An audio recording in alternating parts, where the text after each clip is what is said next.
Yeah, sure. Start.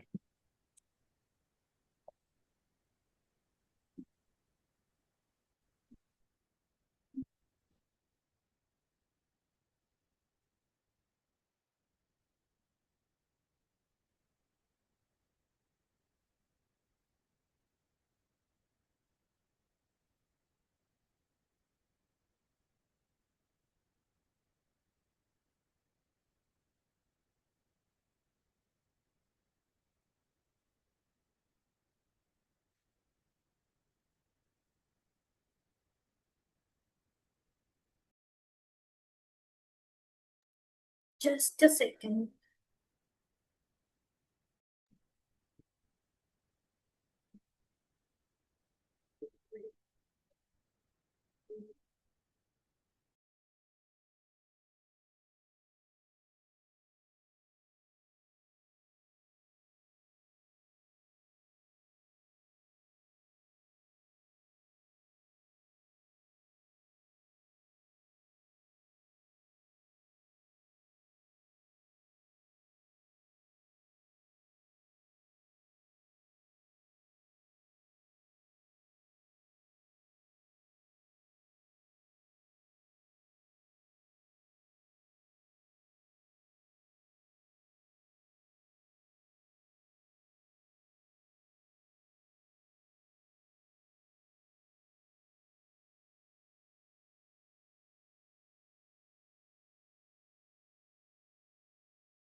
Shrindy, do you have some technical issue?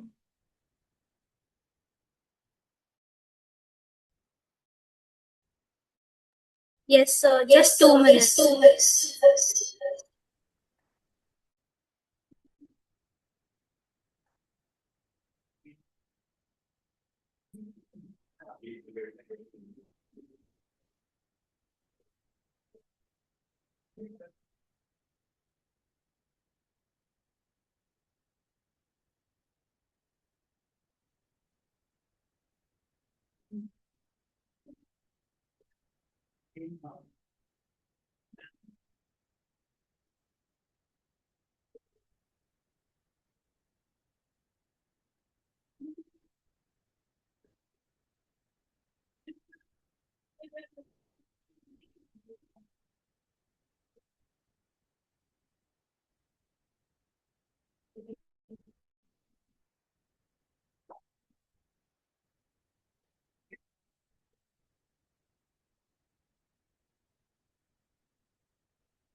Shrindy, your screen was visible earlier. I mean,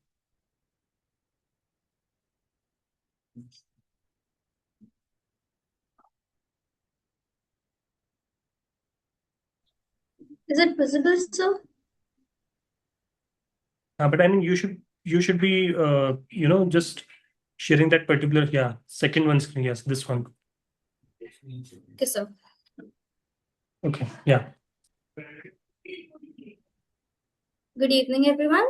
I'm Shreen Agarwal, and today we'll discuss one of the most important areas under GST, input tax credit. ITC is the backbone of GST because it prevents the cascading effects of taxes. However, it is also one of the most litigated areas under GST. A small mistake in documentation, supplier compliance, or payment can lead to denial or reversal of ITC and even departmental notices. Today, we'll understand not only the legal provisions but also practical issues, recent amendments, and important court judgments that every GST professional should know. Further, moving forward, we'll discuss about topics that are conditions for claiming ITC, Rule 36, documentary requirements for ITC, block credits under Section 17(5). Rule 37, ITC reversal for non-payment to suppliers. Rule 86B, restrictions on ITC utilization, suppliers' non-compliance and denial of ITC, and also recent landmark ITC judgments. First of all, I would like to show you the journey of ITC, where the journey looks simple, but every stage has its own trap. To find those traps, let's discuss ITC's childhood. ITC's childhood basically includes Section 16, that is conditions for claiming ITC, where conditions are such as possession of tax invoice and debit note.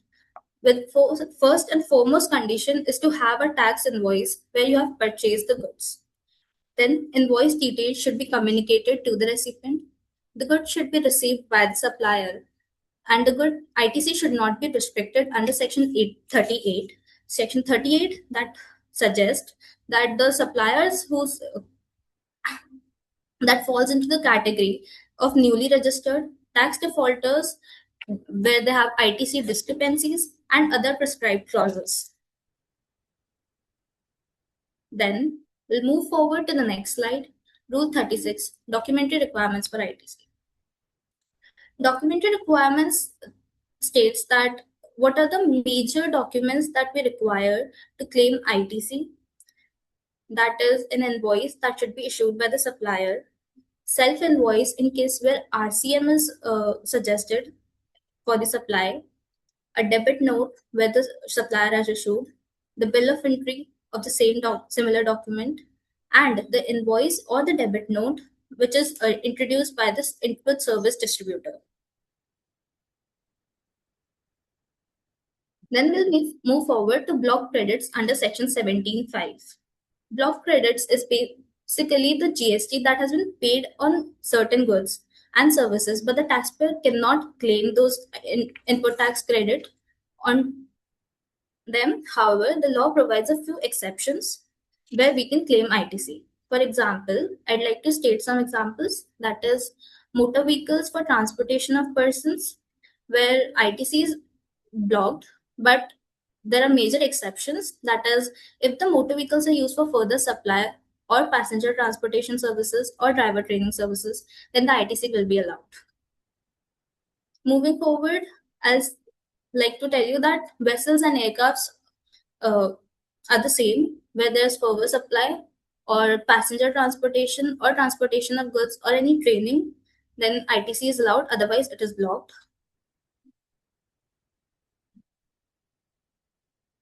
Then if we have rented a cab or a life insurance or a health insurance, the ITC is generally blocked.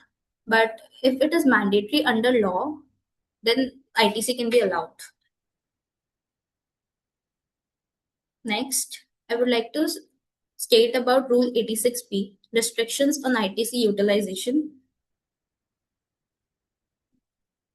Restriction on amount available in electronic credit ledger, that states that where the registered person shall not use amount available in electronic credit ledger where the taxable supply is other than exempt supply and zero rated supply exceeds 50 lakh rupees in a month. Rule 86B states that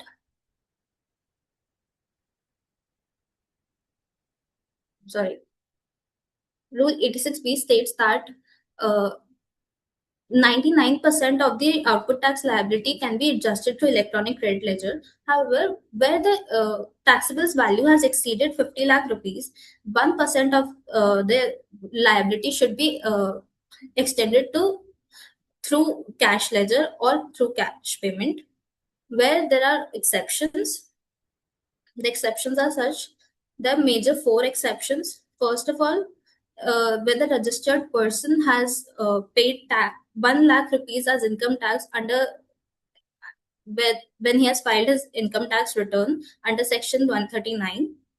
Second, where the registered person has received refund amount of 1 lakh rupees in the preceding financial year. Third, where the registered person has already discharged his liability of 1% more than 1% of total output tax liability through cash ledger applied cumulatively. That is where if you are calculating from April, that is the start of the financial year, and you have exceeded the amount in September, then we'll take all the months together and then cumulatively check the output tax liability. If we have already paid 1% of the total output tax liability in through electronic cash ledger, then we do not have to apply with conditions of 86B. Then also the registered person, if the registered person is government department or a public sector undertaking or local authority or a statutory body, they do not have to comply with rule 86B. Then I would like to state about rule 37, ITC reversals for non-payment of suppliers. Reversal of input tax credit in the case of non-payment of consideration, where the registered person has availed ITC, but the supplier has not made the payment to the supplier within 180 days till from the date of issue of invoice. Then after 180 days, the buyer has to reverse their ITC. Then the buyer has to reverse their ITC, and if the buyer has made part payment, then the proportionate reversal should be made.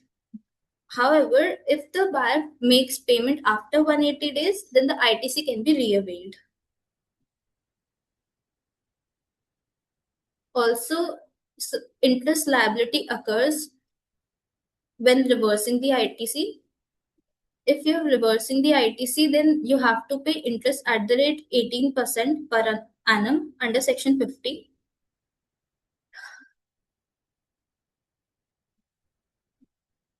Also, there's one important note that the interest you have paid is a permanent sunk cost. Even when you have reclaimed the ITC later on, that you have availed the ITC later on, it cannot be reclaimed or it cannot be taken back.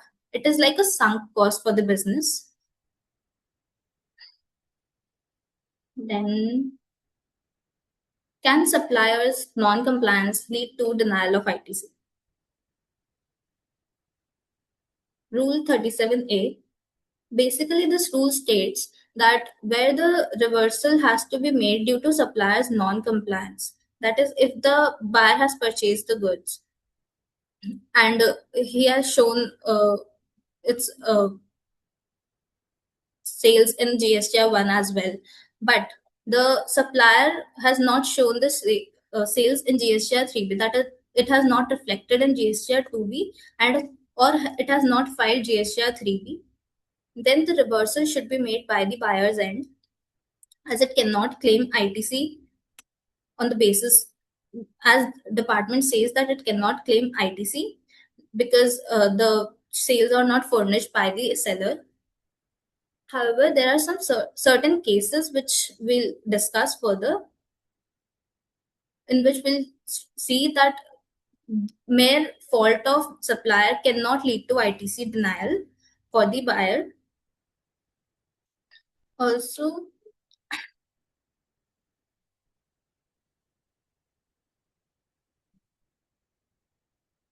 let's move forward to the case laws. First case law regarding suppliers' non-compliances, Sahil Enterprises versus Union of India, which was judgment was passed by Honorable Tripura High Court on January 6, 2026. The facts of the case stated basically the case was like supplier reflected its sales in GSTR 1 but filed GSTR 3B as nil. तो basically supplier ने अपनी GSTR 1 में तो दिखा दिया कि हमारी sales हुई है, बट 3B में इट शोड कि नहीं हमारी सेल्स नहीं हुई. तो petitioner that is the buyer that stated कि अगर हमने तो टैक्स इनवॉइस हमारे पास we have valid documents, we have tax invoices, how is it possible it will be lead to double taxation if you don't get ITC, right? तो honourable Tripura high court ने ये बोला that if the transaction is bona fide, That is, if the buyer has valid tax invoices, bank statements where the payment was received, and other documentary evidences, then the ITC cannot be denied on basis that supplier has not furnished information correctly or has made errors in in furnishing the information of supply. So the court concluded that if there is a bona fide transaction that has taken place and all the documentary evidences are provided by the buyer, then ITC can be availed by the buyer. So to conclude, the ITC was directed to the buyer, and the judgment was in favor of the petitioner, that is the buyer. Next case would be McRoy Russell India Limited versus Union of India. This was one of the landmark judgments that were delivered by Guwahati High Court on December 9, 2025, where the McLeod Russell India had purchased goods, had received valid tax invoices, paid the full amount to the suppliers, and had done everything correctly. But the GST department denied them ITC. That too, the reason was same, that the supplier had either failed to upload the invoices or had made errors in the filing. So the buyer stated that since his duty to it is not his duty to oversee the workings of the supplier, how can they deny the ITC for buyer? So for judgment, the court judgment passed the judgment that in if the conditions are satisfied, that is there is a valid tax invoice, there is payment receipts and other documentary evidences, even if the sales are not furnished in the GSTR 2B or GSTR, or the GSTR 3B is not reflecting the sales or purchases, then also ITC can be claimed if there is no fault in the side of buyer. Also, the transaction should be bona fide, and until and unless there is any feud between the buyer and the seller, and there is no collusive transactions or fraudulent transactions, the ITC cannot be denied just because the supplier did not furnish details. So court held that the GST department cannot automatically or mechanically reject ITC solely, but it also mandated to provide that the buyer provides that tax invoices. Buyer provides tax invoices and documentary evidences that it has purchased the goods or services. Also, the High Court disposed of the petition by directing the GST authorities that after final entitlement of ITC to documentary evidences, the ITC can be availed.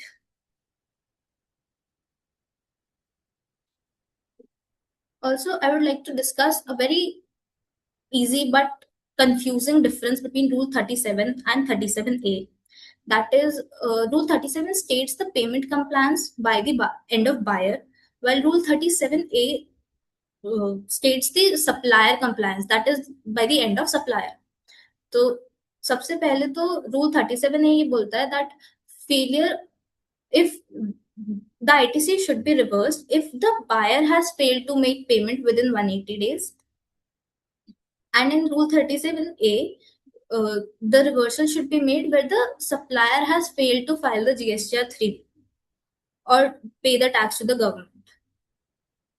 Second, it states that deadline should be 180 days in case of Rule 37, 180 days from the date of invoice. And in case of Rule 37A, the deadline is 30th September of the following financial year.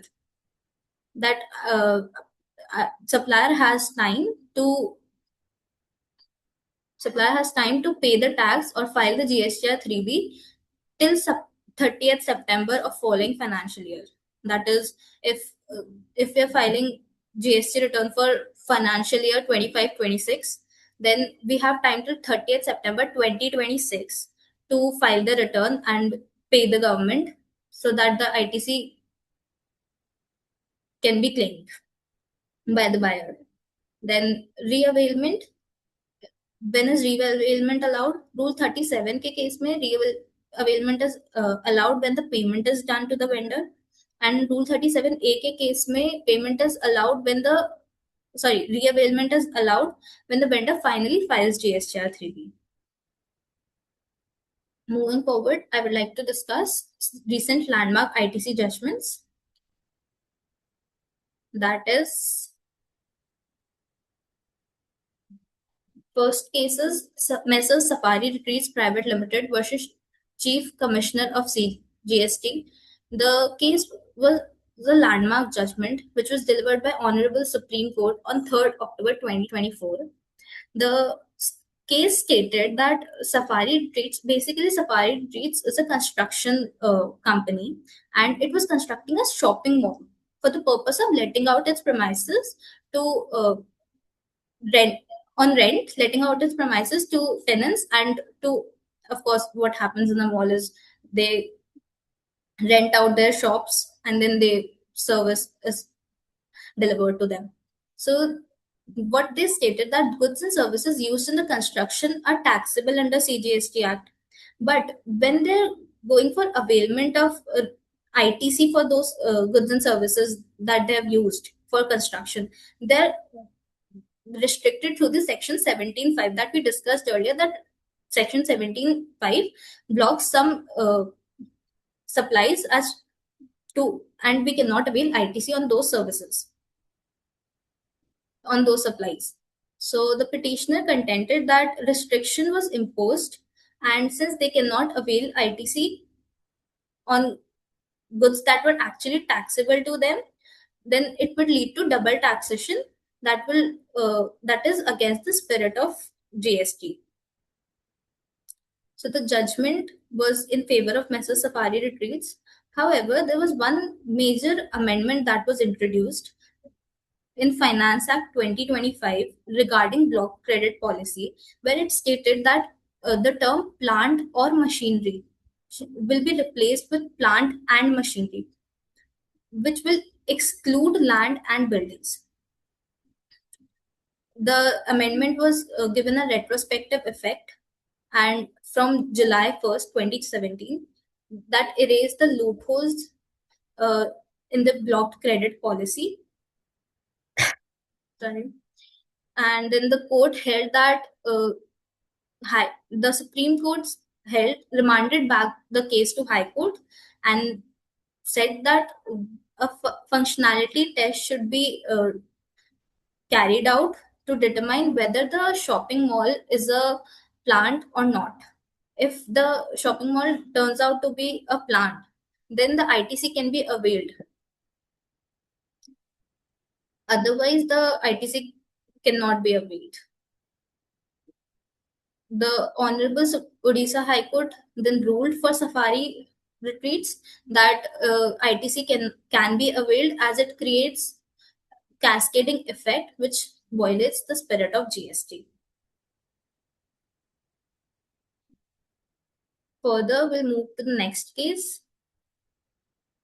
Suncraft Energy Private Limited versus the Assistant Commissioner, which was given by Calcutta High Court on 2nd August 2023.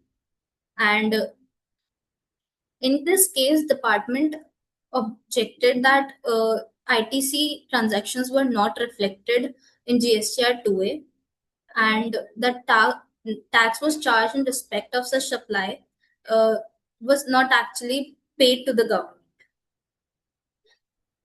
So basically, fault यहाँ भी supplier की ही थी, because invoices were generated, bank statements were verified that the amount was received or not, and buyer was denied of ITC even after having all the documentary evidences regarding the ITC availment. Then Calcutta High Court ruled that if the selling dealer has not paid the tax or revenue, then ITC cannot be denied to the buyer. If there is a fault of the supplier, then the department should contact the supplier and recover the tax due from him or her. Also, the if the purchasing dealer has availed ITC and has all the documentary requirements regarding the ITC availment, then they cannot be denied the ITC. However, if there is some exceptional circumstances, such as there are collusion between the parties, there's some feud, or the tax due cannot be recovered, the supplier has gone bankrupt, or anything that is going bad on the end of supplier, and the tax amount cannot be recovered, then ITC can be denied. So the major key takeaway from this case was that ITC cannot be denied on mere fault of supplier. However, if there is exceptional cases, then it can be denied.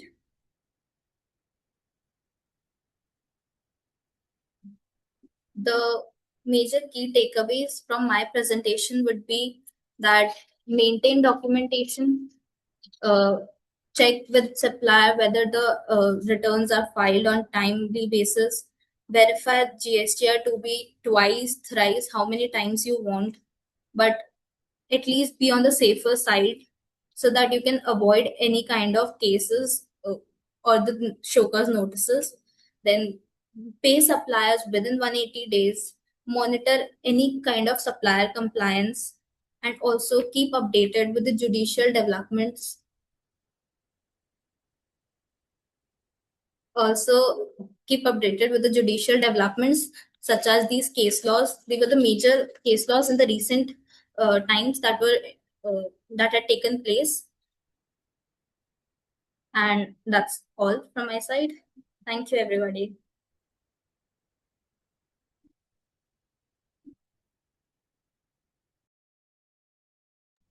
Very, very well presented, Srini. So I think before we move to the next session, if anybody has any questions in this session, we can take them right away, or we should be moving to the next session by Chanchal.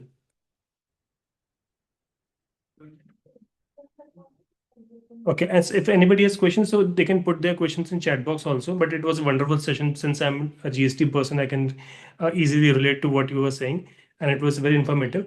So let us move to the next session. And for that, we have a team from Arso and Associates. And although there are two members from the firm, but yes, I know they both are going to submit their separate topics, discuss their separate topics.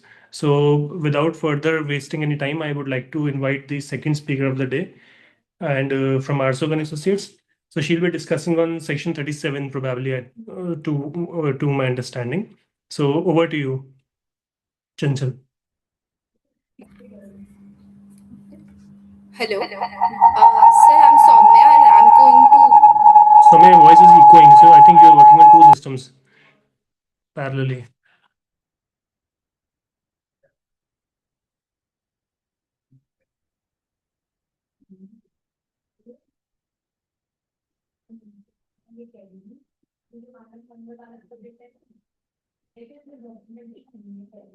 नहीं हो रहा था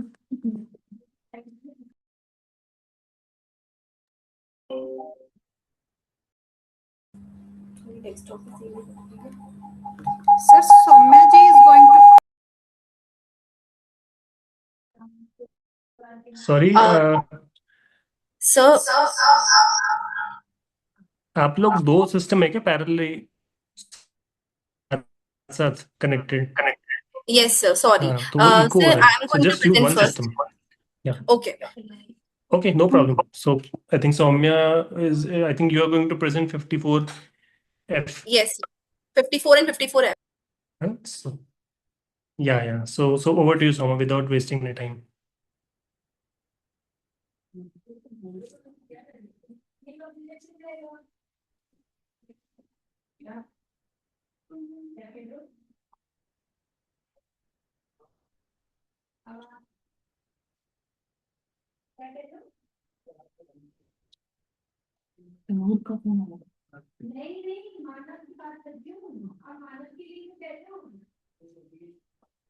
Your screen is not visible. Anybody's, I think, who is presenting this screen is not visible.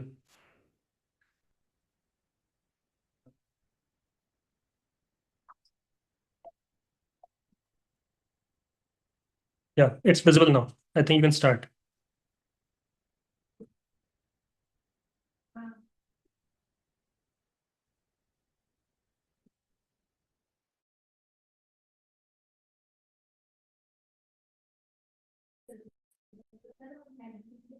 Please unmute yourself.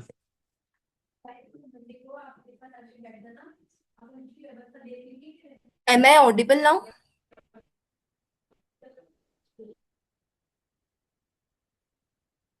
Yeah, Hello. yeah. Now you're audible. Hello. Am I audible now?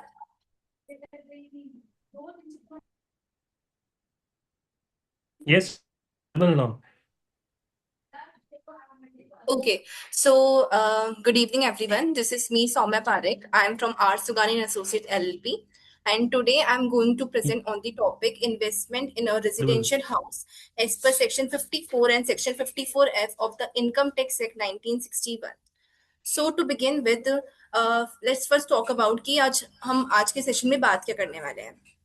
तो सबसे पहले जो हम बात करेंगे वो है सेक्शन 54 के प्रोविजन, सेक्शन 54F के provision, and then we will see a comparison of 54 versus 54F, and then we will learn how to compute the gain and exemption.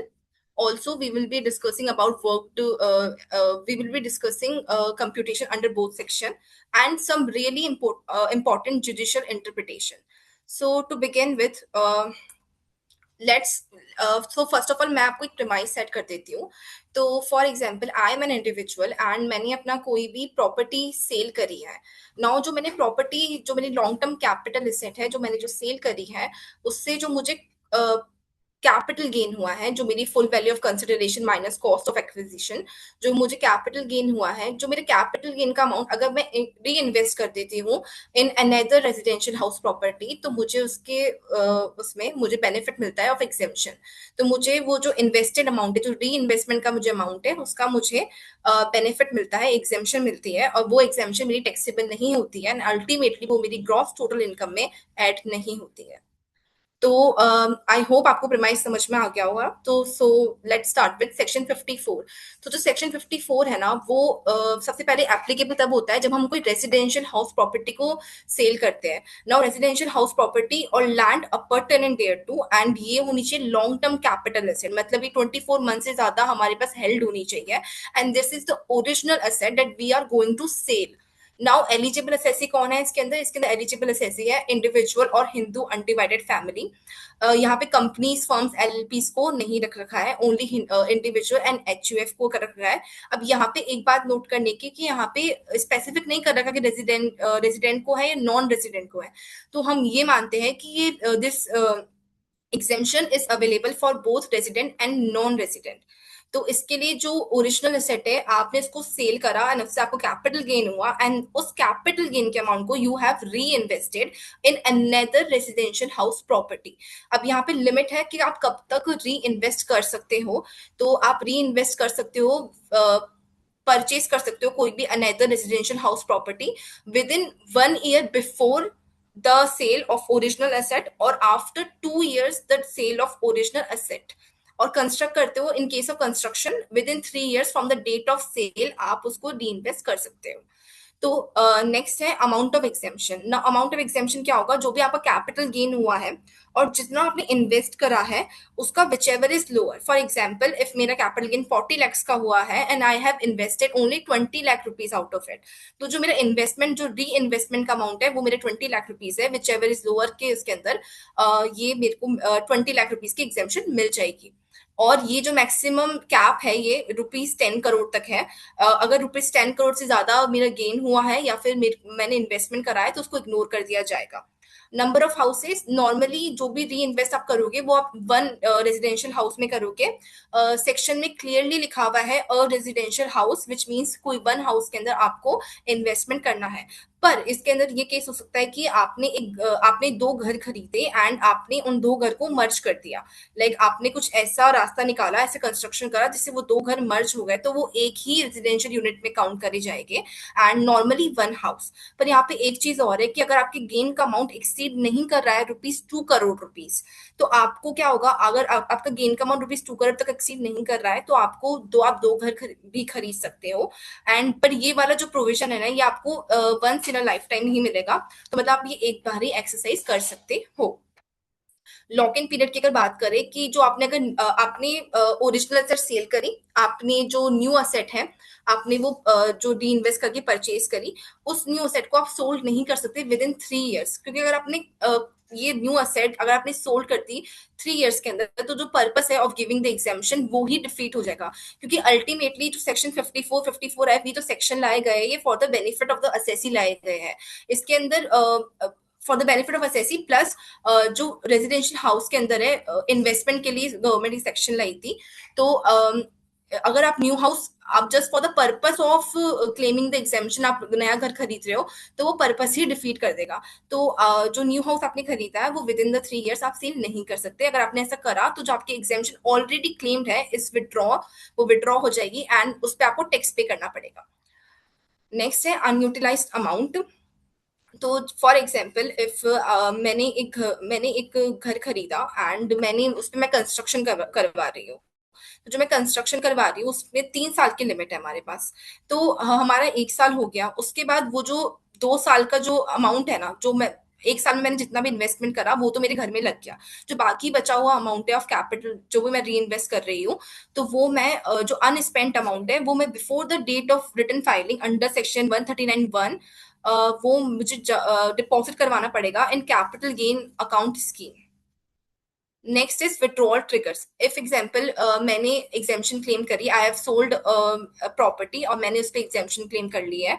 मैंने एग्जाम्पशन क्लेम करी और मैंने बाय करा another house within 1 year before और 2 years after the date of transfer, और construct करा कोई भी नया हाउस विद इन 3 years, तो वो मेरी जो एग्जाम्पशन है वो विड्रॉ हो जाएगी. या सिमिलरली मैंने सेल करा कोई भी, मेरा जो न्यू हाउस मैंने खरीदा, जो मैं हमने ऊपर पढ़ा था कि न्यू हाउस आप सेल नहीं कर सकते within 3 years from the date आपने जब परचेज कराओ.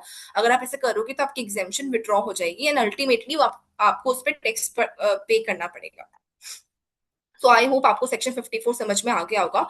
सब इससे पहले 54F को जाने से पहले हम एक बार एग्जाम्पल देख लेते हैं.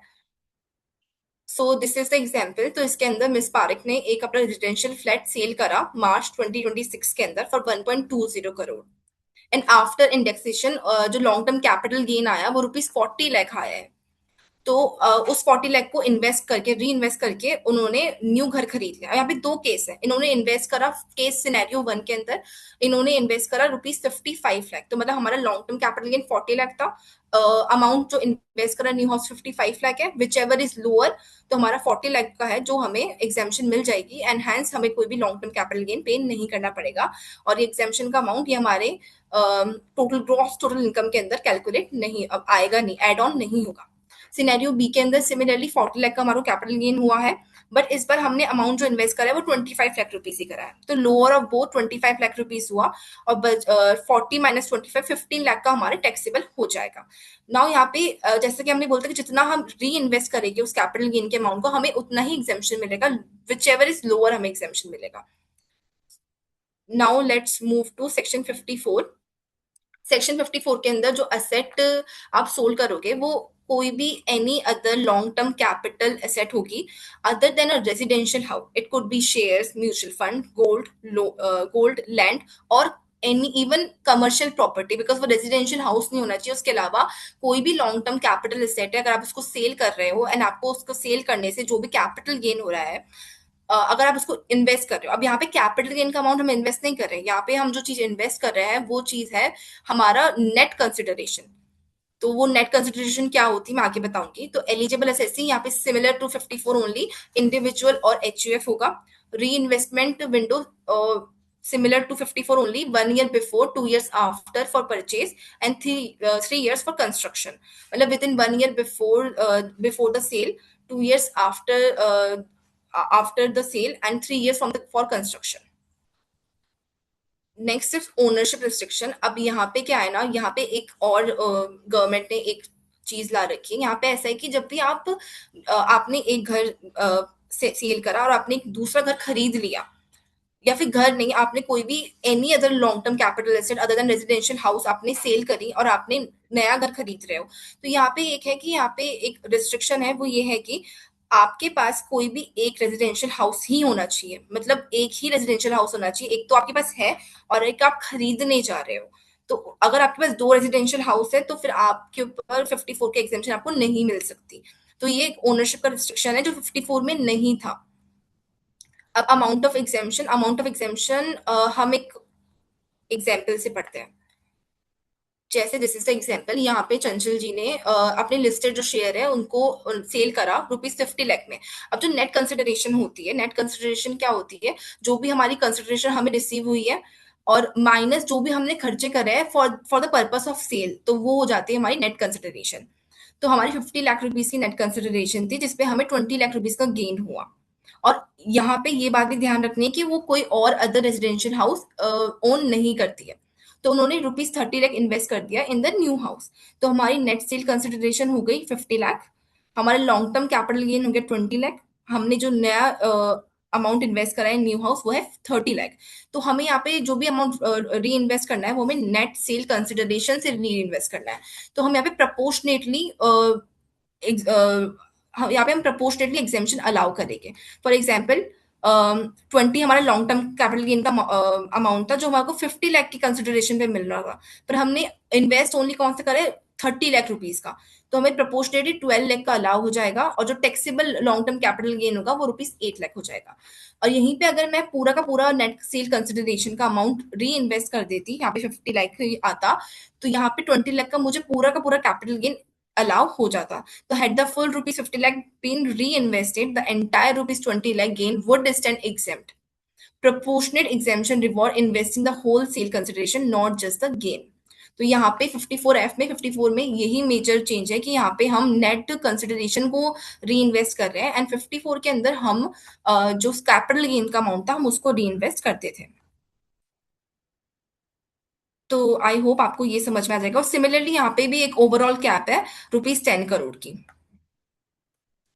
नाउ ये कंपैरिजन का चार्ट है कि 54F में क्या क्या है. तो एलिजिबल एसएससी दोनों में सेम है. इंडिविजुअल एचयूएफ असेट सोल्ड 54 के अंदर रेजिडेंशियल हाउस होना चाहिए, लॉन्ग टर्म कैपिटल एसेट होनी चाहिए, दोनों में सेम चीज है. 54F के अंदर any other long term capital asset except residential house, मतलब 54 में रेजिडेंशियल हाउस होना चाहिए, 54F के अंदर अदर देन रेजिडेंशियल हाउस होना चाहिए, कोई भी और any other long term capital asset. री इन्वेस्टमेंट विंडो दोनों की सेम है, 1 year बिफोर, 2 years आफ्टर और 3 years फॉर कंस्ट्रक्शन.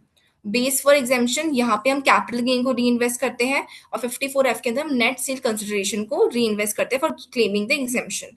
एग्जेम्पशन का फॉर्मूला लोअर ऑफ गेन और इन्वेस्टमेंट, और यहाँ पे प्रोपोर्शनेटली हम अलाउ करते हैं 54F के अंदर. एग्जिस्टिंग हाउस ओनरशिप यहाँ पे कोई रिस्ट्रिक्शन नहीं है, पर 54F के अंदर must not own more than one other house on the date of transfer.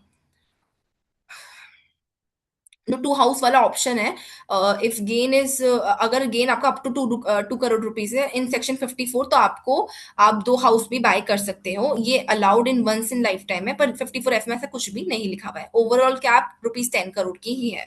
तो आई होप आपको दोनों सेक्शन समझ में आ गए हो. नाउ अब हम बात करने वाले हैं कुछ जुडिशियल इंटरप्रिटेशन की. नाउ ये कुछ ऐसे केसेस हैं जहाँ पे हमारा डिस्कशन हुआ था एंड मुझे भी इसमें काफी डाउट आए थे, तो मुझे लग रहा है कि नॉर्मल जनरल पब्लिक को भी इसमें डाउट आते ही है, तो हम इन्हें डिस्कस करेंगे ताकि हमारी थोड़ा डाउट क्लियर हो. तो सबसे फर्स्ट डाउट जो हमारा आता है वो है, can purchase and construction both qualify. अगर हम एग्जांपल ले कि if I am an individual और मैंने कोई अपना घर बेचा एंड मैंने किसी प्रॉपर्टी में री इन्वेस्ट करा. अब जो मैंने प्रॉपर्टी में री इन्वेस्ट करा उसके अंदर मैं चाहती हूँ कि मैं उसके अंदर कुछ एडिशनल फ्लोर बनाऊं, या फिर मैंने जो मैंने घर खरीदा रेजिडेंशियल हाउस में मैं कुछ चेंजेस करना चाहती हूँ, लाइक मैं कोई एडिशनल फ्लोर कंस्ट्रक्ट करूँ. तो क्या वो मेरा दोनों डिसअलाउ हो गए? बिकॉज सेक्शन में तो ये लिखा हुआ है कि either you purchase residential house और you construct a residential house. तो ऐसा ही एक केस हुआ था बीबी सरकार वर्सेस सीआईटी, और ये कलकत्ता हाई कोर्ट का केस है। तो फैक्ट ऑफ द केस क्या है? The fact of the case are the assessee sold his dwelling house and out of the resulting capital gain spent part of the amount purchasing a new house within 1 year and the remaining part constructing an additional floor on that same house within 2 years. जो tax officer है उन्होंने जो exemption है to the purchase amount alone holding that section 54 as it then stood allowed relief for purchase or construction but not for both। तो यहाँ पे tax officer का ये व्यू था कि either you purchase और you construct, आप दोनों नहीं कर सकते। तो ऐसे करके असेसी का ये डिसअलाउ कर देता 54 का एग्जेम्पशन। यहाँ पे जब कलकत्ता हाई कोर्ट ने para number 4 and para number 7 में हेल्ड करा, यहाँ पे साइटेशन भी है तो you can also check if you want to read. तो यहाँ पे कलकत्ता हाई कोर्ट ने ये चीज हेल्ड करी कि जो ये तो कंडीशन है ना, ये जो कंडीशन है ना, ये क्रिएट नहीं करती तो separate mutually exclusive kind of relief. मतलब ऐसा नहीं कि अगर मैंने घर खरीद लिया तो मैंने परचेज कर लिया तो मैं कंस्ट्रक्ट नहीं कर सकती। म्यूचुअली एक्सक्लूसिव दोनों चीजें नहीं है, this the both can happen. पर मेन चीज क्या है, हम मेन चीज ये है कि जो कंडीशन आप कर रहे हो ना, ये दोनों सेटिस्फाई होना चाहिए within the stipulated time. मतलब जो हमारा टाइम था ना 2 years from the date of purchase, 3 years from the date of sale, वो वाले आपकी स्टिपुलेटेड टाइम लिमिट है ना, वो आपकी पूरी होनी चाहिए। तो यहाँ पे कलकत्ता हाई कोर्ट ने भी यही हेल्ड करा। The high court held that section 54 lays down two alternative condition: purchase within 1 year or construct within 2 years, and do not create two separate mutually exclusive kind of relief। क्या mutually exclusive का मतलब यही है कि ऐसा नहीं है कि आप परचेज कर लोगे तो आप कंस्ट्रक्ट नहीं कर सकते, आप दोनों चीजें कर सकते हो प्रोवाइडेड जो कंडीशन है वो सेटिस्फाई हुई है with in the stipulated time. And जो घर जो अल्टीमेटली जो रिजल्टिंग चीज है, जैसे कि इस केस के अंदर एडिशनल फ्लोर उन्होंने बिल्ड करी थी, तो एडिशनल फ्लोर बिल्ड करने से उनके 2 घर नहीं बन गए, घर तो उनका एक ही रहा है। तो इन्वेस्टमेंट तो इन अ रेजिडेंशियल हाउस ही हुई है। तो सिंगल ड्वेलिंग हाउस होना चाहिए। तो असेसी को आपको असेसी को मना नहीं कर सकते एग्जेम्पशन क्लेम करने के लिए। तो यहाँ पे ये चीज हुई थी। The second issue is this renovation cost count as investment. अब प्रीवियस केस के अंदर तो उन्होंने एक एडिशनल फ्लोर ही बिल्ड कर दी थी। इस वाले केस में क्या है ना कि जैसे कि I have purchase a house, मैंने पहले एक असेट सेल करी and then I have invested in a residential house, and उसके अंदर मैंने कुछ चेंजेस करे टू मेक इट हैबिटेबल। मैंने बेसिक एम्यूनिटीज के लिए चेंजेस करे, तो क्या मुझे वो रेनोवेशन कॉस्ट क्या मेरी इन्वेस्टमेंट के अंदर जो मेरी कॉस्ट ऑफ इन्वेस्टमेंट आएगी, क्या वो मेरे को अलाउ हो जाएगी? तो यहाँ पे केस हुआ था Mrs Rehana Siraj versus CIT, और ये केस कर्नाटका हाई कोर्ट का केस है। तो यहाँ पे फैक्ट कुछ ऐसे थे कि जो असेसी जो रहाना सिराज जी है, उन्होंने एक रेजिडेंशियल हाउस प्रॉपर्टी सेल कर रही थी। दो वो हाउस प्रॉपर्टी हैबिटेबल थी, मतलब रहने लायक थी, जो कि उसको ultimately residential house property proof करता है, पर वो कुछ एमेनिटीज लैक कर रही थी। जैसे कि तो उन्होंने एमेनिटीज जो लैक करी तो उन्होंने उस पर सब्सटेंशियल अमाउंट इन्वेस्ट करा, लाइक ओल्ड फ्लोरिंग को रिमूव करने का, लेइंग मार्बल का, altering the kitchen, adding a compound wall and other repairs. तो जो ट्राइब्यूनल है ना, उन्होंने डिनाइड कर दिया उनको एग्जेम्पशन, ये कहते हुए कि घर तो पहले से हैबिटेबल था, तो जो आपने फर्दर एडिशन करा है ना, ये can not enlarge the cost of the new asset. तो यहाँ पे जब एसएससी आगे हाई कोर्ट गई तो द कर्नाटका हाई कोर्ट ने ये बात, जो ट्राइब्यूनल की जो उन्होंने बात कही थी, वो रीजनिंग बिल्कुल सेट असाइड कर दी, और उन्होंने ये कहा कि जो cost of the new asset है ना, वो सिर्फ वो नहीं होती जो आप पे करते हो टू एक्वायर इट। आपको उसको टू मेक इट हैबिटेबल, आपको उसको कुछ खर्चे करने पड़ेंगे। तो आपको उसके लिए, बिकॉज अगर वो लैक कर रही बेसिक एम्यूनिटीज, तो आप रेजिडेंशियल हाउस में रह ही नहीं पाओगे।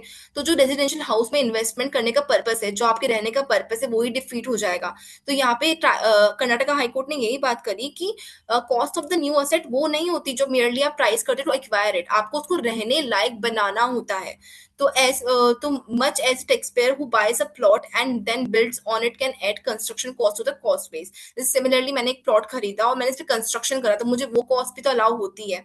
तो अगर मैंने भले यहाँ पे मैंने घर ही खरीदा हो, पर उस घर को मैं रहने लायक बनाने के लिए जो खर्चे करूंगी वो मुझे अलाउ होना चाहिए। तो money genuinely spent on additions, alteration and improvements to the newly acquired house is equally part of its cost।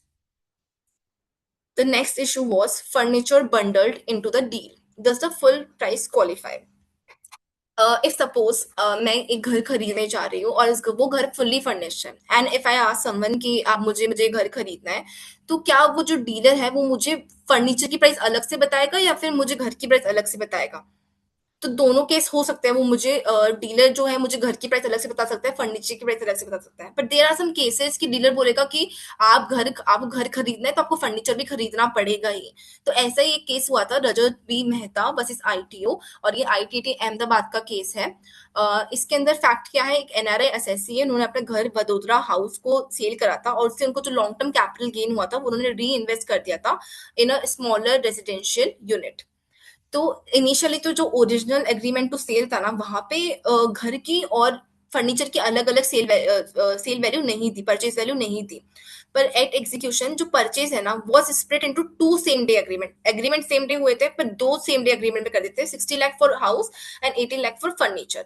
तो असेसिंग ऑफिसर ने डिनाई कर दी थी 54 की डिडक्शन ऑन द बेसिस कि 18 लाख तो फॉर फर्नीचर है, तो ये तो इन्वेस्टमेंट का पार्ट बनना ही नहीं चाहिए, बिकॉज इन्वेस्टमेंट तो रेजिडेंशियल हाउस प्रॉपर्टी में हुई है। तो treating the furniture agreement as a standalone transaction unconnected with making the house habitable.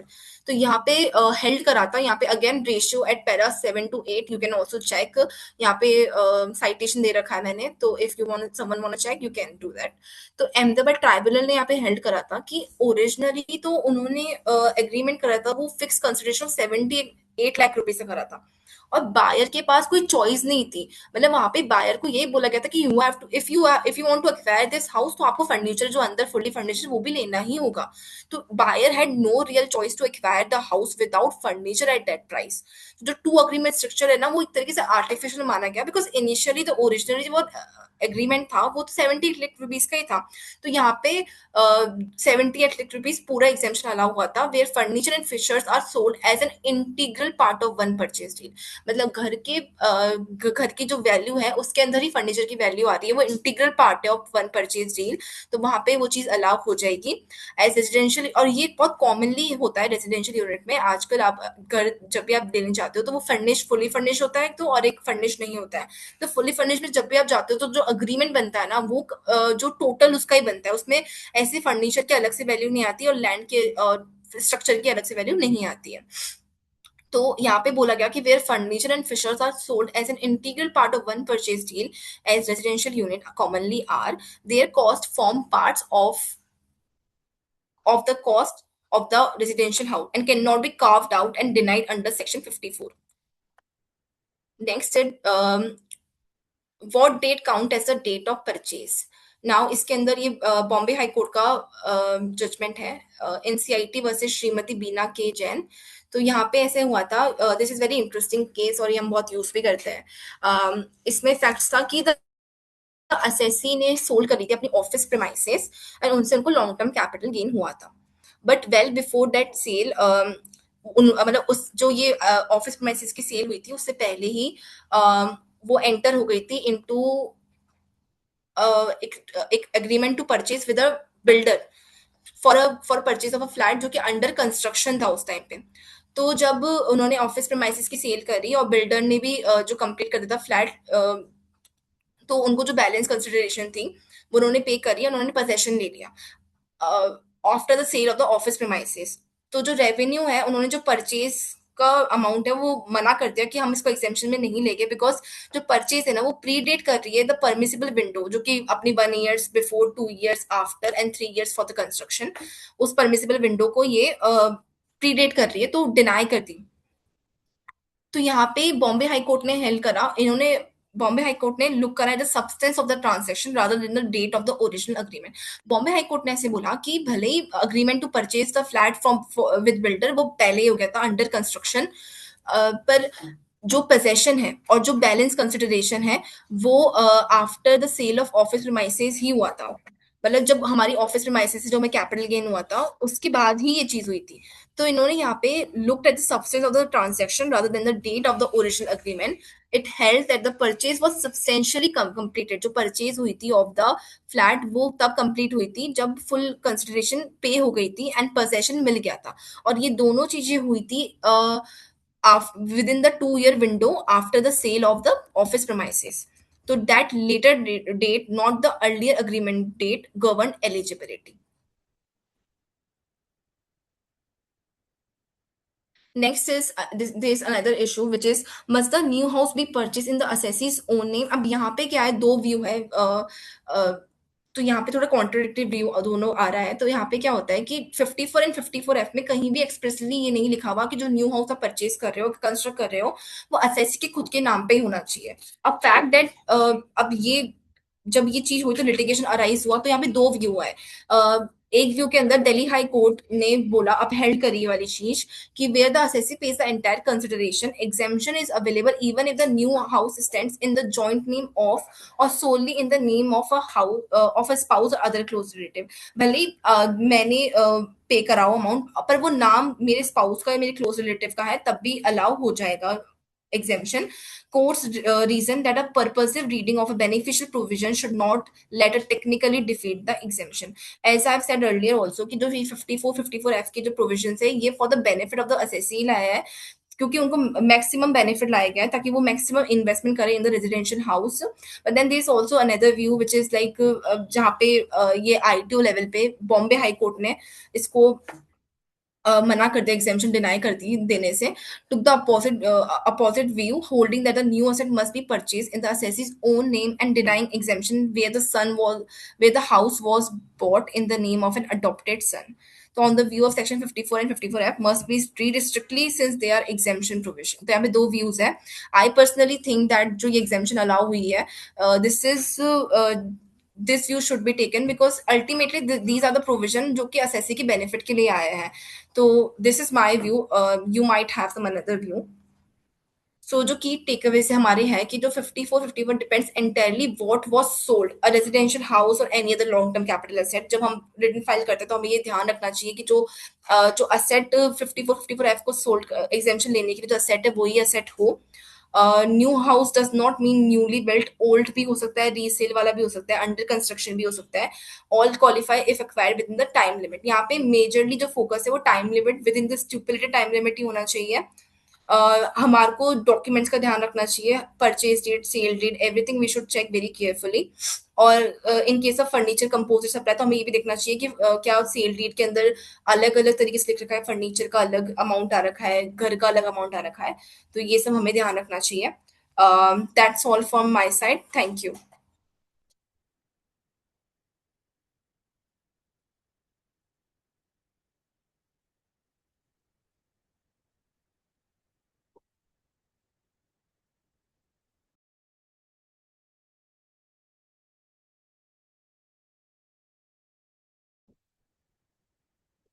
Very well presented, Soumya ji.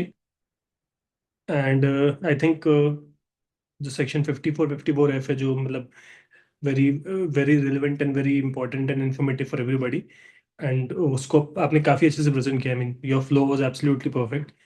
So now I would like to invite Chanchal. So she'll be presenting on the topic section 37 of Income Tax Act. And over to you, Chanchal, now. I think limited time hai. So try to complete it within time only so that we can spare some time for question and answer sessions if any. Over to you, Chanchal.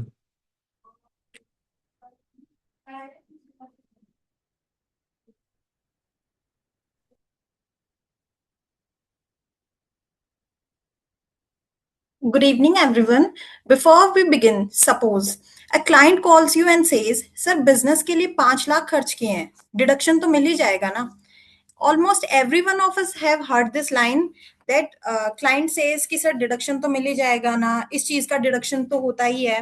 Client को लगता है कि सारे business expenses deductible है, और हम CA सोचते हैं कि अगर इतना ही सिंपल होता तो टैक्स एक्ट सिर्फ 10 पेजेस का हो जाता। एक बहुत फेमस डायलॉग भी है अपने 3 इडियट से, जो कि है life is a race, but मैं थोड़ा मॉडिफाई करके बोलना चाहती हूँ कि taxation is not a race, taxation is a classification game. और जो क्लासिफिकेशन गलत करेगा उसको फिनिश लाइन के बाद भी पकड़ लेगा। सो once again, good evening everyone. I am Chanchal from R Sugani and Associates, and today we are going to discuss one of the most practical topics in taxation, that is expenditure for the purpose of business under section 37। आज हम purely section के content की reading नहीं करेंगे, because section का interpretation तो सबको पता है, और क्लाइंट कभी भी ये नहीं बोलता कि मैम सेक्शन 37 में क्या लिखा है।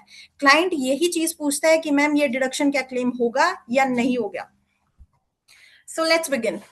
अब ऐसे कुछ बहुत सारे एक्सपेंसेस होते हैं जो कि अपने बिजनेस में डे टू डे लाइफ में इनकर होते रहते हैं, जैसे कुछ ऑफिस में कुछ पूजा हो गई, कोई ट्रेवलिंग के कोई खर्चे हो गए, रिपेयर मेंटेनेंस के खर्चे हो गए, अपन गिफ्ट्स दे रहे हैं अपने कस्टमर्स को, अपने एम्प्लॉयज को, तो क्या उनको अपन बिजनेस एक्सपेंस माने या उनको पर्सनल ट्रीट करें? So let's see.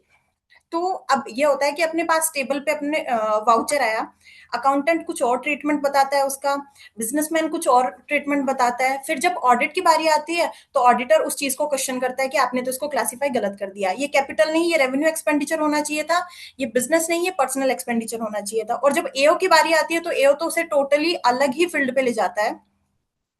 तो हमें सेक्शन 37 जो है वो मेनली मैं शॉर्ट में आपको बता देती हूँ क्या कहता है। Section 37 exclusively say that the expenditure will be considered as a business expenditure only if it is wholly and exclusively conducted for the business। अब इसमें अपन को चार चीजें देखनी होती है। सबसे पहला, चार गेट है एक तरीके से, जैसे अपन एयरपोर्ट में एंटर करते हैं तो अपन सिक्योरिटी चेक जो अपना होता है, तो सेम वही सेक्शन 37 में फॉल करने से पहले अपने कुछ चार गेट है जो अपन को क्रॉस करने होंगे। सबसे पहला ये कि पर्पस क्या है, उस एक्सपेंस को करने का पर्पस क्या है। सबसे पहला, अगर वो ऑनर के लिए, फैमिली के लिए है तो वो डायरेक्टली पर्सनल एक्सपेंस में चला जाएगा। अगर वो एक्सपेंस आपके बिजनेस को रन करने के लिए, day to day operational activities में काम आने के लिए, तो वो बिजनेस एक्सपेंडिचर हो जाएगा। सेकंड गेट जो आता है अपना वो है कि कब तक, how long does it last. अगर ये 1 साल से ज्यादा का एक्सपेंडिचर है तो ये for sure capital expenditure classify हो जाएगा। And if it is shorter than the 1 year it will be classified as revenue expenditure. फिर तीसरा गेट जो आता है वो कुछ स्पेसिफिक बार्स के लिए है कि कहीं ये इलीगल पेमेंट तो नहीं, कहीं ये मैंडेटरी सीएसआर का पेमेंट तो नहीं, कहीं ये पर्सनल एक्सपेंस तो नहीं। अगर इन सब में से है तो ये सीधा का सीधा डिसअलाउंस के प्रोविजन में चला जाएगा। जो अपना फोर्थ गेट आता है वो आता है कि अपने पास प्रॉपर एविडेंस मेंटेन होना चाहिए। जब भी अपने ऊपर स्क्रूटनी आती है, असेसिंग ऑफिसर अपन से पूछता है कि ये एक्सपेंस पर्सनल है या फिर बिजनेस का एक्सपेंस है, तो अपने पास एविडेंस होना चाहिए प्रॉपर, उस पर इन्वॉइसिंग होनी चाहिए, प्रॉपर फर्म का नाम होना चाहिए, किस पर्पस के लिए वो एक्सपेंडिचर किया वो होना चाहिए, प्रॉपर अप्रूवल होना चाहिए, और एक अपने पास बैंकिंग पेमेंट ट्रेल तो होनी ही चाहिए। एज यू नो, आज का जमाना डिजिटल पेमेंट का जमाना है, तो कैश से आई थिंक हमें कम से कम सेल करनी चाहिए, कम से कम हमें ट्रांजेक्शन करने चाहिए, क्योंकि डिजिटली अपना पूरा ट्रेल बैंकिंग सिस्टम के पास रहता है। तो it is an easy for us to prove the AO that this expenditure was the business expenditure. So, as I have already discussed that the four gate, so let's move to next slide। अब जैसे एक proprietor होता है, वो अपनी गाड़ी में fuel भरवाता है, ईएमआई पे करता है, इंश्योरेंस के चार्जेस पे करता है। अब इसको क्या ट्रीट करें, बिजनेस माने या पर्सनल माने? अब बात यहाँ आती है, अगर वो अपनी गाड़ी को किसी बिजनेस मीटिंग पे ले जा रहा है या फिर किसी बिजनेस के काम से ले जा रहा है, तो हम उसको बिजनेस एक्सपेंडिचर ट्रीट करेंगे। लेकिन अगर वहीं उस गाड़ी में उसकी फैमिली ट्रेवल कर रही है, वो किसी हॉलीडे पे जा रहा है, तो वो पार्ट अपना पर्सनल में ट्रीट होगा। मतलब अपन को स्प्लिट करना पड़ेगा कि पर्सनल के लिए कितना यूज हुआ एंड बिजनेस के लिए कितना यूज हुआ। सेम अगर आगे चलें तो मोबाइल ब्रॉडबैंड बिल के लिए अपन ये देखते हैं कि क्या पूरा एक्सपेंस अपन एज एन टेलीफोन एक्सपेंस मान के पीएनडल में बुक करें। पीएनडल में बुक करेंगे तो अपना इन द इनकम टैक्स ये अलाउ हो जाएगा और प्रॉफिट कम हो जाएगा, और अल्टीमेटली हमें टैक्स कम पेमेंट करना पड़ेगा। लेकिन उसमें भी अपना ऑब्जेक्टिविटी और अपना जजमेंट डिपेंड करता है। Like we can't ChatGPT the thing that whether this expense will be considered as personal और business. Still the judgment is the best thing you have to apply, that whether this expense is business or personal। Then move forward to electricity and rent। अब इसको कैसे verify करें? अगर मान लो किसी relative की अपन ने बिल्डिंग ले रखी है अपने बिजनेस को रन करने के लिए, तो अभी कोई तो ये बोलेगा कि अरे आपने तो फैमिली से लिया तो ये तो पर्सनल में जाना चाहिए। कोई ये बोलेंगे कि नहीं, आप तो इसमें बिजनेस चला रहे हो तो बिजनेस एक्सपेंस होना चाहिए। तो प्रॉपर चीज इसको वेरीफाई करने का ये है कि अपने पास एक रजिस्टर्ड रेंट एग्रीमेंट होना चाहिए उस पोर्शन के लिए कि कितने पोर्शन में अपन अपना बिजनेस रन कर रहे हैं, ताकि अपने पास एक एविडेंस हो एओ को शो करने के लिए कि सी वेदर वी हैव, चाहे हमने ये प्रॉपर्टी अपने फैमिली मेंबर से ली हुई है रेंट पे, but we have an a proper rent agreement और हम पूरा टीडीएस काट के अपन रेंट का पेमेंट कर रहे हैं। देन अब फॉरेन ट्रिप होती है, अब फॉर एग्जांपल कोई बिजनेस की एग्जीबिशन की ट्रिप है और उसमें डायरेक्टर की फैमिली मेंबर्स के उनकी वाइफ, उनके बच्चे भी उनके साथ जा रहे हैं, तो अब इसको कैसे ट्रीट करें जो भी खर्चा हुआ है? तो अगर आप उसको अलग अलग स्प्लिट कर सकते हो, like what was for the exhibition and what was for their personal expenditure, तो उसको स्प्लिट करो एंड अकॉर्डिंगली उसको बुक्स में बुक करो। देन अब कस्टमर के साथ हम डिनर पे जा रहे हैं, लेकिन डिनर पे क्यों जा रहे हैं अपन कस्टमर के साथ? कोई बिजनेस, अपना बिजनेस को प्रमोट करने के लिए, बिजनेस मीटिंग्स के लिए। तो according to me the business the expense should be booked as an business expense in the P&L। Then अब जैसे प्रोपराइटर का बेटा बिजनेस में काम करता है, अब उसको प्रॉपर सैलरी दी जा रही है, तो ये आई थिंक पर्सनल एक्सपेंस में नहीं जाना चाहिए, क्योंकि अपने पास प्रॉपर अटेंडेंस रिकॉर्ड होते हैं, अपन उसको टीडीएस डिडक्ट करके बैंक के थ्रू पेमेंट कर रहे हैं, तो अपने पास सब कुछ है एज एन एविडेंस एओ को वेरीफाई कराने के लिए कि see this expense is reasonable expense. And then अब वहीं अगर अपन देखें कि सैलरी दे रहे हैं अपन प्रोपराइटर के स्पाउस को, लेकिन उसका कोई रिकॉर्ड नहीं है, कोई ईमेल ट्रेल नहीं है, अपने पास कुछ भी नहीं है, बस हम एक राउंड फिगर में उसको मंथली एक सैलरी दे देते हैं, उसकी कोई अटेंडेंस नहीं होती, तो वो एक्सपेंस सीधा का सीधा अपना डिसअलाउड हो जाएगा। रेंट की जैसे अपन ने बात ही की, फिर उसके बाद में आता है किसी रिलेटिव से अपन ने लोन लिया, लेकिन वो उसकी प्रॉपर ट्रेल है अपने पास कि बैंक के थ्रू अपन ने लोन लिया है, उसका जो भी इंटरेस्ट पेमेंट कर रहे हैं टाइम टू टाइम, हम उस पर टीडीएस कट करके उसको पेमेंट कर रहे हैं, और जो लोन लिया है उसकी इंटरेस्ट रेट जो है वो कंपेरेबल है मार्केट में। ये नहीं है कि जो मार्केट में रेट चल रही है उससे कम में अपन ने लोन लिया है, अगर कम में लेते हैं then it will not be allowed.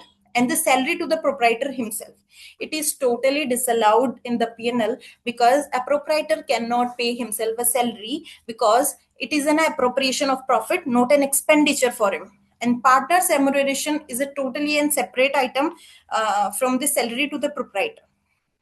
Then अब क्लासिफाई करते हैं कि एक्सपेंस को हम रेवेन्यू एक्सपेंडिचर माने या कैपिटल एक्सपेंडिचर माने, बिकॉज सेक्शन 37 में कैपिटल एक्सपेंडिचर टोटली डिसअलाउ होता है, only the revenue expenditure are covered under the section 37। अब जैसे कुछ एक्सपेंसेस का मैंने एग्जांपल लिया, जैसे व्हाइट वॉशिंग का, पेंटिंग का, कोई ग्लास टूट गया उसको रिप्लेस कराने का, एनुअल मेंटेनेंस अपनी लिफ्ट का, और रीकारपेंटिंग करा रहे हैं ऑफिस में, और ये सब तो अपने रूटीन के खर्चे हो गए, ये अपने रेवेन्यू एक्सपेंडिचर हो गए, कोई इनसे एसेट क्रिएट नहीं हो रही, जो ऑलरेडी जो एसेट अपने पास बनी हुई है उसी को अपन रिपेयर करा रहे हैं, तो they are totally covered under the revenue expenditure. Then on the other side, हमारी ऑफिस है, वो 2 फ्लोर की ऑफिस है और 3rd फ्लोर हम बिल्ड कर रहे हैं, तो वो तो एक पूरा नई एसेट ही क्रिएट हो रही है ना, तो वो अपना रेवेन्यू एक्सपेंडिचर में क्रिएट नहीं होगा, वो कैपिटल एक्सपेंडिचर के अंडर बुक होगा और वो बैलेंस शीट में कैपिटलाइज होगा। वहीं नई लिफ्ट इंस्टॉल करा रहे हैं, एक गोडाउन को हमने शोरूम में कन्वर्ट कर दिया, और जैसे फर्स्ट टाइम हम सीलिंग इंस्टॉल करा रहे हैं अपने ऑफिस में, तो वो सब अपने कैपिटल एक्सपेंडिचर होते हैं, जो कि अपन को अलाउ नहीं होंगे, बिकॉज वो कैपिटलाइज हो जाते हैं। Then moving to the next slide, अब जैसे दिवाली पार्टी हो गई, कोई विश्वकर्मा पूजा हो गई, मतलब बहुत सारी पूजा होती रहती है बिजनेस में, तो क्या उनपे जो भी ड्राई फ्रूट के बॉक्सेस अपन अपने कस्टमर्स को दे रहे हैं, स्टाफ को दे रहे हैं, तो वो क्या अलाउ होने चाहिए? According to me they should be allowed to the businessman, because वो अपनी एक कस्टमरी ट्रेड प्रैक्टिस है, वो पूजा अपन अपने बिजनेस के लिए कर रहे हैं। जैसे इनॉग्रेशन के टाइम पे अपन जो भी पूजा रखवाते हैं, it is totally related to an business, so it should be classified as an business expense. अब मैं आपको एक बात बताऊं, जैसे हमारे आर सुगानी एंड एसोसिएट्स में हम हर साल एक मल्हार का प्रोग्राम ऑर्गेनाइज कराते हैं, तो उसमें क्या होता है कि लाइक वो हमारा 1 डे प्रोग्राम होता है, उसमें सारे डिपार्टमेंट का इंटर डिपार्टमेंट सिंगिंग कॉम्पिटिशन होता है, जिसमें सारे articles from every department they participate and the winner get the prize. तो अब कोई तो बोलेगा कि अरे आप तो ये जानबूझ के खर्चा कर रहे हो ताकि आपका टैक्स कम बने, but this expense is very very important, because employee का मोरल बूस्ट करने से, आप जो डेली आपकी हेक्टिक लाइफ होती है उससे हटके कुछ एक इवेंट ऑर्गेनाइज करा रहे हो to boost up the moral of the employee, to uplift them, तो ये उनके डेवलपमेंट के लिए होता है, तो it should be allowed under the section 37A। And similarly एक और प्रोग्राम हमारे ऑफिस में ऑर्गेनाइज होता है, जो कि है बिटवीन अस का प्रोग्राम। उसमें क्या होता है कि हर एक आर्टिकल एक अपना आर्टिकल लिखता है किसी भी टॉपिक पे, किसी भी सेक्शंस पे, एंड देन वो आर्टिकल अपना पब्लिश होता है टेक्समैन पे, और पूरी एक उन आर्टिकल्स को कंपाइल करके एक बुक बनाई जाती है जो कि उस पब्लिश होती है। तो ये सब भी ये बिजनेस को प्रमोट करने के खर्चे हैं, हमारी फर्म को प्रमोशन के लिए हम ये सब खर्चे करते हैं, तो दे should be definitely allowed under the section 37। Similarly अब बात करते हैं जो कि हॉस्पिटल्स जो हैं वो फ्रीबीज देते हैं अपने डॉक्टर्स को, तो दे शुड बी मतलब they should not be allowed under the section 37, क्योंकि एमएसआई ने जो एमएसआई के जो रेगुलेशंस है उसके अंदर साफ लिखा हुआ है कि एक डॉक्टर जो है हॉस्पिटल से कोई भी फ्रीबीज नहीं एक्सेप्ट कर सकता, इट इज टोटली रेस्ट्रिक्टेड। तो अगर फिर इस पे भी एक बात आती है कि हॉस्पिटल तो कहेगा कि रेस्ट्रिक्ट तो डॉक्टर्स को कर रखा है ना, हमें तो नहीं कर रखा था, हम तो एज एन एक्सपेंस इसको क्लेम कर सकते हैं। बट लेकिन इस पे एक केस लो भी है, let me tell you the name.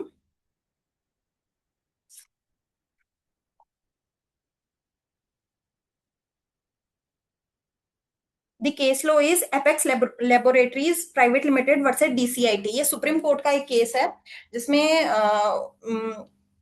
वही MCI का रेगुलेशन के लिए ये केस सुप्रीम कोर्ट तक गया था कि हॉस्पिटल्स बोल रहे थे कि रेस्ट्रिक्ट तो आपने डॉक्टर्स को किया है, हमें नहीं किया है, तो हम तो इसको फ्रीबीज अगर दे रहे हैं तो हम तो एज एन एक्सपेंस उसको क्लेम करेंगे। बट सुप्रीम कोर्ट ने इसको अपहेल्ड किया और ये टोटली उनका केस डिसअलाउ हो गया। देन अगेन दी ऑफिस पूजा का पूजा एंड फेस्टिवल्स, इसके बारे में अपन डिस्कस कर चुके हैं। अब जैसे किसी ट्रस्ट को हम डोनेशन दे रहे हैं, जैसे किसी टेम्पल ट्रस्ट को दे दिया है, हॉस्पिटल को दे दिया, तो क्या ये अलाउ होगा? तो इसके लिए एक रूट बना रखा है अपने इनकम टैक्स में कि अपने पास ATG का सर्टिफिकेट होना चाहिए और उस ट्रस्ट की पूरी रजिस्ट्रेशन डिटेल्स होनी चाहिए। अगर ये दोनों चीज अपने पास है तो अपन एज एन बिजनेस एक्सपेंस इसको अलाउ कर सकते हैं PNL में। फिर वही बात आती है CSR की। तो सिंस 2014 अगर मैंडेटरी CSR एक्टिविटीज आप कर रहे हो, उसमें कंट्रीब्यूट कर रहे हो, तो वो आपको टोटली डिसअलाउ होगी। लेकिन वहीं अगर आप वॉलंटरी CSR कमेटी बना के उसमें कंट्रीब्यूट कर रहे हो, वो आपको अलाउ होगी। Then there are more examples for the revenue and capital expenditure. We are building a new company website, तो ये तो अभी अपने लिए एक एसेट ही बन रहा है जिससे अपन अपना बिजनेस आगे एक्सपेंड करेंगे, आगे अपना बिजनेस एक्टिविटीज रन करेंगे, तो ये अपने लिए कैपिटल एक्सपेंडिचर होगा। वहीं अगर अपन लाइसेंस ले रहे हैं ERP सिस्टम के लिए, तो ये भी कैपिटल एक्सपेंडिचर होगा क्योंकि अपन फर्स्ट टाइम ले रहे हैं और इससे अपनी बिजनेस एक्टिविटीज अपन रन करने वाले हैं। वहीं CRM सॉफ्टवेयर जो है उसका अपन एनुअल सब्सक्रिप्शन लेते हैं, लेकिन ये रेवेन्यू एक्सपेंडिचर में कवर होगा क्योंकि अपन ने ऑलरेडी उसका लाइसेंस ले चुका है और हर साल अपन उसके एनुअल सब्सक्रिप्शन चार्जेस पे कर रहे हैं, तो it will be classified under revenue expenditure. उसके बाद में आता है कि अगर आपने कोई पेनल्टी चार्जेस पे किए तो क्या वो एज एन एक्सपेंस अलाउ होंगे? तो they will not be allowed under the section 37, क्योंकि वो आपने किसी लॉ को ब्रेक करने के लिए लॉ आपने ब्रेक किया और उसके बाद में आपको एज एन पेनल्टी पे करना पड़ रहा है, इंटरेस्ट पेनल्टी, तो it is not allowed under the section 37। The illegal expenses paid by you और the illegal activities incurred by you are totally out of the scope of the section 37, so it will be disallowed. वहीं अगर मान लो किसी customer को delivery के दौरान कुछ damages हो गए या फिर लेट डिलीवरी हुई उसको, तो कुछ इंटरेस्ट पे करते हैं अपन या फिर कुछ उसको एज एन कंपनसेशन पे करते हैं, तो वो अपन को अलाउ होंगे क्योंकि वो कंपनसेटरी नेचर के हैं, उसमें अपन ने कोई लॉ ब्रेक नहीं किया है, वो सामने वाले को नुकसान हुआ इसलिए अपन वो चार्जेस उसको पे कर रहे हैं।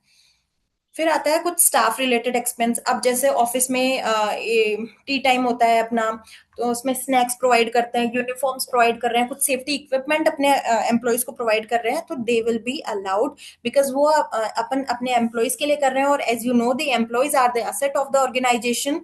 सो जो भी एक्टिविटी एक ऑर्गेनाइजेशन अपने एम्प्लॉयज के लिए कर रहा है उस पे जो भी खर्चा हुआ है वो सब एज एन एक्सपेंस अलाउ होगा। अब जैसे मैंने बात की थी सिंगिंग कंपटीशन की, वैसे कोई ऑर्गेनाइजेशन स्पोर्ट्स डे ऑर्गेनाइज कराता है, फैमिली डे ऑर्गेनाइज कराता है, ये सब एक एम्प्लॉय को रिटेन करने के लिए, उसकी अटेंडेंस शीट अच्छी रखने के लिए, उसके मोरल को बूस्ट करने के लिए एक्सपेंस है, तो ये भी अलाउ होंगे। एंड देन ये gym membership, club fees, health insurance अगर करा रहे हैं, तो इस पे अगर अपन पूरा प्रॉपर TDS के कंप्लाइंस, पूरे इनकम टैक्स के कंप्लाइंस अगर अपन फुलफिल कर रहे हैं, then they will be only allowed as an business expense, otherwise they are not allowed. Group medical insurance for all employees, it will be allowed because it is an clean business expenditure ये तभी allow होगा जैसे अपन income tax में single day में single payment नहीं कर सकते 10,000 के ऊपर। अगर 10,000 के ऊपर कैश में पेमेंट कर देते हैं तो वो डिसअलाउ होता है। वहीं अगर ये इंश्योरेंस का पेमेंट अगर अपन ने अदर देन कैश में किया है तो it will be allowed as an expense. फिर अभी कोई स्क्रूटनी अगर आ भी जाती है तो अपन उस आर्ग्यूमेंट को इन 6 बेसिस के ऊपर विन कर सकते हैं। कि पहली बात तो ये कि एक जो कैश की थ्रेशोल्ड लिमिट होती है 10,000, उससे अगर ऊपर आप कैश में पेमेंट कर रहे हो तो वो एक्सपेंस तो देखो टोटली अलाउ डिसअलाउ हो जाएगा। तो अपन को रखना है कि ज्यादा से ज्यादा पेमेंट अपन डिजिटली करें, और अगर कैश में कर भी रहे हैं तो उसको 10,000 की लिमिट के अंदर अंदर रखें ताकि वो एक्सपेंस अलाउ हो जाए और उस पर स्क्रूटनी आने के चांसेस बहुत कम हो जाते हैं। और टीडीएस जो होता है, अगर आप नहीं काटते हो किसी एक्सपेंस पे, और अगर काट भी दिया, आपने डिडक्ट कर दिया टीडीएस और उसको टाइमली डिपॉजिट नहीं कराया, तो आपका वो एक्सपेंस 30% डिसअलाउ हो जाता है। तो इस कंप्लाइंस का अपन को बहुत अच्छे से ध्यान रखना होता है। फिर वहीं आती है बात एमएसएमई की। एक एमएसएमई का स्टेचुटरी क्रेडिट पीरियड होता है। अगर with in that period upon MSME को पेमेंट कर देते हैं तो वो एक्सपेंस अपन को अलाउ हो जाता है, अदरवाइज इट इज डिसअलाउड। वहीं रिलेटेड पार्टी की बात करते हैं, अगर फेयर मार्केट वैल्यू पे उनके साथ ट्रांजेक्शन हुए हैं, that expense will be allowed. फिर आता है स्टैट्यूटरी ड्यूज, जो कि अपन को हर महीने अपने एम्प्लॉय के लिए इनकर मतलब फुलफिल करने पड़ते हैं। जैसे पीएफ ईएसआई का हो गया, इनका एक पीरियड होता है, इनकी ड्यू डेट होती है। अगर within the due date अपन डिपॉजिट करा देते हैं तो वो अलाउ होता है।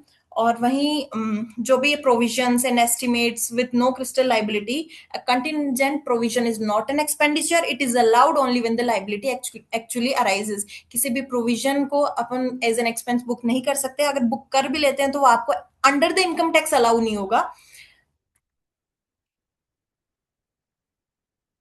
देन देयर आर 10 मिस्टेक्स, मतलब अपन हर साल में देखते हैं। जैसे मैंने भी मेरी 1 साल की आर्टिकलशिप में ये 10 मिस्टेक्स बहुत ही रिपीटेडली मैंने नोटिस की है। जैसे अभी क्या होता है कि बहुत सारे क्लाइंट क्या करते हैं, बहुत ही हैवी अमाउंट जो है मिसलेनियस एक्सपेंसेस में बुक कर देते हैं, जो कि बहुत गलत है। मिसलेनियस एक्सपेंसेस पे ही एओ की सबसे पहले नजर जाती है।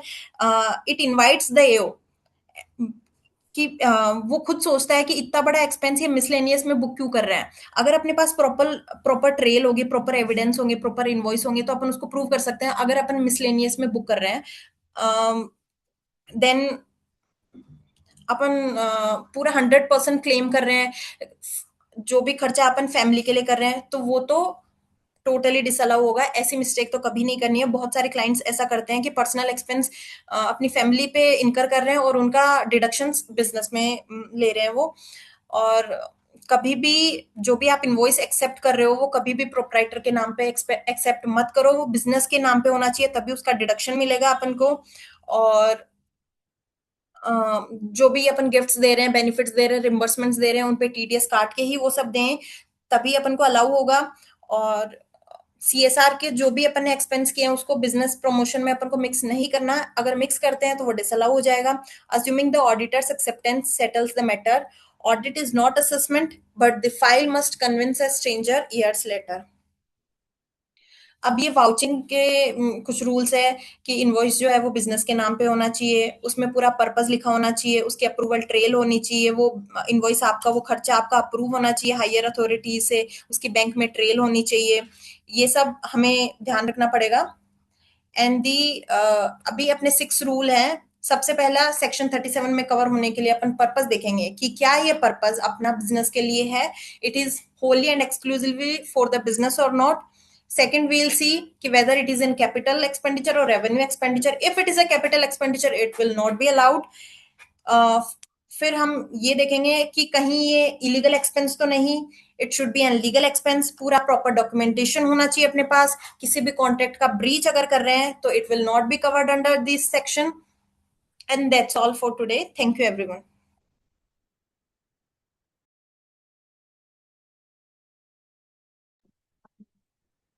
थैंक यू सो मच चंचल।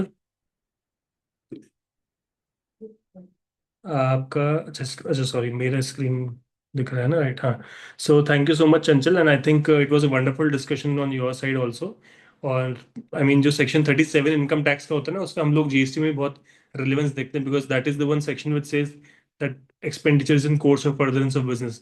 तो same goes with GST also, जो इनिशियली श्रेणी ने एक्सप्लेन किया था सेक्शन 16 दैट बिजनेस कोर्स में अगर एक्सपेंडिचर होगा then only it will be eligible for ITC. So with that I can say that आज जो हमने डिस्कशन कराया that is more related and relevant sections of both the acts have been discussed very properly by both of you. And in fact, Soumya ka discussion, although it was linked to something section 54, but yes, वो भी एक बहुत ही relevant section है, बहुत ही specific section है. I'm sure जो भी ITRs file कर रहे हैं, आप लोग जैसे आर्टिकल्स हो, अभी आप लोग काफ़ी जगह ITRs प्रोसेसिंग में लगे हुए होंगे, 31 जुलाई लास्ट डेट है, तो वहाँ पे वो सेक्शंस बहुत इंपॉर्टेंट जो इंपॉर्टेंट रोल प्ले करेंगे. So with that, I think we can very well presented by all three speakers, I would say. And on behalf of the entire committee of JCG, I'm very thankful to all three of you that you have presented this very clearly and very thoroughly. So with this, I would like to open the dice for question and answer session. And if anybody has any questions, they can put in the chat box, or alternatively, they can ask me. I'll unmute them. They can ask directly to the speakers also. So if anybody has any question, they can put it forward, or alternatively, they can put it in chat box also.